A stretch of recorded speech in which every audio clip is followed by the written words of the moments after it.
আসসালামু আলাইকুম, কেমন আছেন সবাই? অনেকদিন পর একটা র্যান্ডম ভিডিও নিয়ে চলে আসলাম। মাহিরার আব্বু মাহিরার জন্য বাইরে থেকে গিফট পাঠিয়েছে আর মাহিরা সেগুলো আনপ্যাক করছিল। নতুন নতুন গিফট পেয়ে তো মাশাল্লাহ মাহিরা অনেক খুশি, আর আম্মু ওর কাঁধে আরেকটা ব্যাগ ঝুলিয়ে দিয়েছে, এটাও ফাইম ভাইয়া পাঠিয়েছিল। বক্স থেকে নতুন নতুন খেলনা বের করে ও অবাক হয়ে গিয়েছে পুরা। খেলনার সাথে সাথে মাহিরার জন্য আরো অনেক নতুন ড্রেসও পাঠিয়েছিল, এবং সাথে আহিলের জন্য আহিলের মামা অনেক ড্রেস পাঠিয়েছে।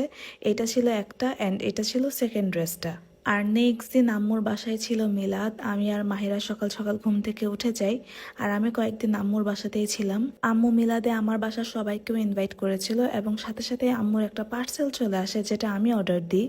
তখনই দুই ভাই বোনের ভালোবাসা দেখে আমরা তো অবাক হয়ে যাই। মাহিরা ইদানিং ইজানকে দেখলে অনেক বেশি আদর করতে চায়। সবাই প্লিজ মাশাআল্লাহ বলবেন ওদের জন্য।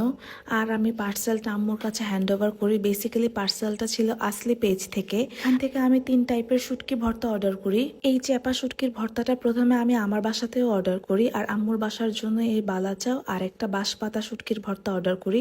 এইটা অর্ডার করার মেইন কারণ হচ্ছে আমার শ্বশুরবাড়ির সবাই প্রচুর শুটকি পাগল।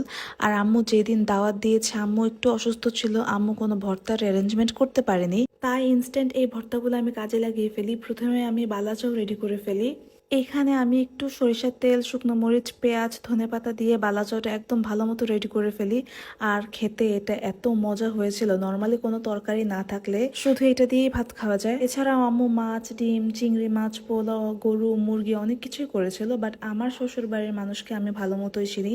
ওরা খাওয়া স্টার্ট করবে এই শুটকি ভর্তা দিয়ে, আর তখনই আমি এটা ইনস্ট্যান্ট একদম রেডি করে দিই। আর সবাই অনেক পছন্দ করে, কজ বালাচাওগুলো অনেক মুচমুচে ছিল। আমার আম্মুর এই শুটকি ভর্তাটা অনেক বেশি পছন্দ হয়েছে, এবং আমারও বেসিক্যালি বাঁশপাতা শুটকি ভর্তাটা। আম্মুর বাসায় এমনিতেই সবাই ভাত কম খায়, তাই আম্মু বেশি তরকারিও রান্না করে না। আর এই শুটকি ভর্তাটা থাকলে আম্মুর আর কোনো টেনশন নাই। আপুকে ভর্তাটা দিতে আমি খুবই ভয় পাচ্ছিলাম, কারণ শুটকি ভর্তা নিয়ে আপু খুবই পিকি। যাক, তবে শ্বশুর বাড়িতে আসলে পেজের কারণে আমার মান সম্মানটা একটু বাঁচলো। দেন আমিও একটু খেয়ে টেস্ট করে নিচ্ছিলাম যে খেতে কেমন। আসলেই খেতে ভালো। অনেক সময় খাওয়ার রুচি না থাকলেও এটা দিয়ে ইজিলি 1 প্লেট ভাত খাওয়া যাবে। দেন নেক্সট ডে আমি চলে যাই আমার ভার্সিটিতে। আমার ক্লাস প্রায় অনেকগুলো শেষ হয়ে গিয়েছে, আর আমি ওই দিনই ফার্স্ট ক্লাস করেছি, কজ বাবু ছোট থাকার কারণে আমি ক্লাস প্রায় মিস দিই। এরপর ক্লাসে যে আমি কিছুই বুঝি নাই, বাট আমার ভরসা আমার ফ্রেন্ড তো আছে। আমি প্রতি সেমিস্টারে 2-3টা ক্লাসে যে জাস্ট আমার ফেসটা দেখায় আসি যে আমি ওই ক্লাসের একটা স্টুডেন্ট। বাবু হওয়ার পর থেকে আমি একদমই রেগুলার ক্লাস অ্যাটেন্ড করতে পারছিলাম না।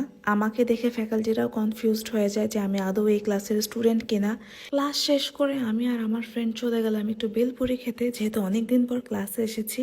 পরে শ্যাডোতে যে আমরা 1 কাপ চা খেলাম। দেন মন খারাপ করে বাসায় চলে যাচ্ছিলাম, কারণ ক্লাসে যেয়ে শুনেছিলাম যে নেক্সট ক্লাসে নাকি আমাদের মিড। আজকের ভিডিওটা এই পর্যন্তই। সবাই ভালো থাকবেন এবং আমার জন্য দোয়া করবেন, কারণ নেক্সট উইকেই আমার এক্সাম। আল্লাহ হাফেজ, বাই বাই।